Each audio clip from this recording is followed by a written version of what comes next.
So Mike, we have driven from Malmö to Lund, and this is one of the trips that we have now started doing with our seafarers. Yes, this Monday was the first one. Yeah. With Amok Swan.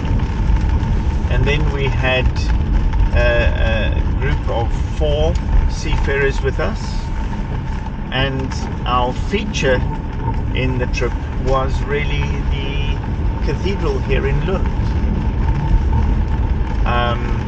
And it is certainly the oldest cathedral in Sweden, but a cathedral that was built under Danish rule when this part of Sweden was still part of Denmark. But today we in Lund for another reason altogether. Yes.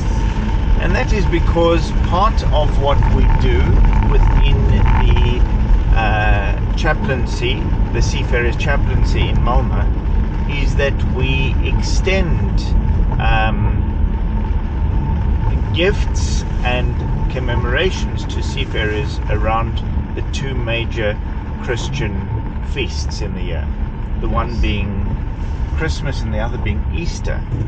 And as we come into Lund today, we come in to come and buy palm crosses, because this Sunday coming will be Palm Sunday, and for Holy Week, the week following Palm Sunday leading up to Easter, we will make palm crosses available to all seafarers who come into the harbour. And this is our 2nd year of doing that. Yes. And last year was quite a revelation, because it was very clear that the receiving of palm crosses on Palm Sunday or during Holy Week was really important for them. Yes. Do you recall the occasion of giving out the palm crosses to the Polish cook? Yes, on Isar Highway. Yes. He was very pleased. Yes. And brought out for me to bless pork, bread and eggs, which they do in Poland, I believe. And they bring these out to the church for the priest to bless, and then it is the preparation they have around these things for Holy Week.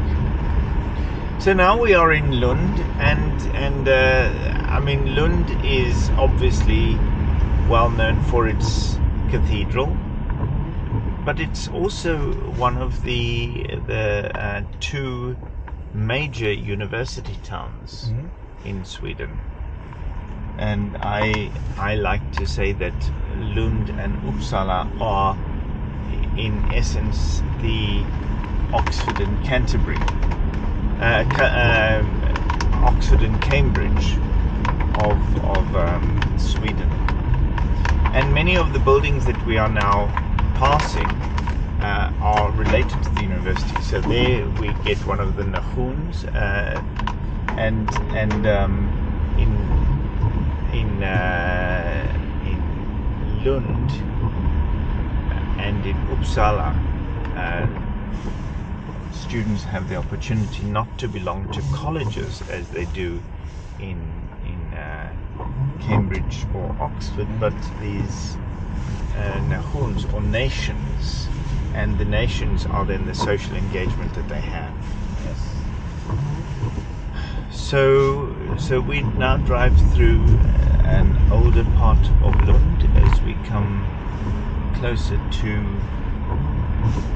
the cathedral, and we are driving to the cathedral mainly because that's where the bookshop Arken is.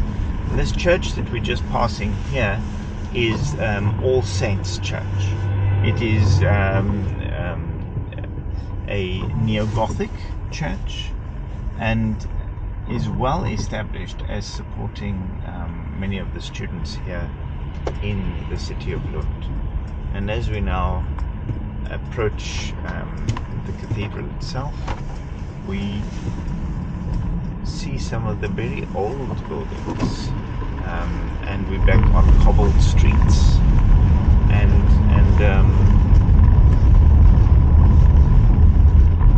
captures something of the old city, which is the heart of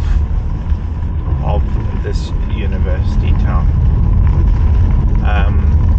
And we will very shortly have the cathedral and its buildings coming up on our left hand side, and they are currently still doing some renovation work to the cathedral towers, and there we have the cathedral itself, the Lund Cathedral, which used to be the archiepiscopal seat for the church in Denmark, and now is still the episcopal seat for the diocese of Lund, which is this southern part of Sweden. And we hope that one day soon we will be able to record a video of us through the cathedral and show people what is special about this Lund Cathedral. Thank you for driving me here. Yes.